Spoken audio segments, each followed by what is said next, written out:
Kaixo lagunak! Oxirondoko ludotekak urriaren 19an ateak irekiko ditu.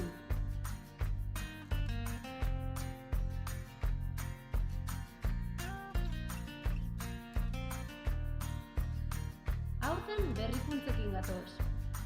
Bi gune egongo dira. Alde batetik haurreskuntzako haurren gunea.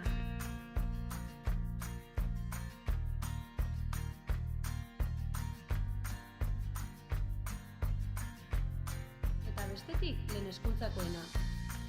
Talde bakoitzean 14 haur egongo dira, eta haur bakoitzak astean 2 egunetan etortzeko aukera izango du.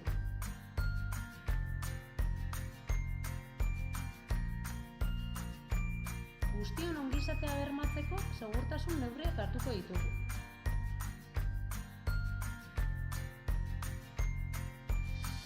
Euskarazko aisialdiaz gozatu nahi?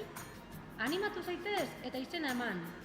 Urriaren 7tik 16ra izango duzu aukera, ludotekara etorriz edo udaletxeko web orritik. Edozein zalantza izanez gero, jar zaitezte gurekin harremanetan.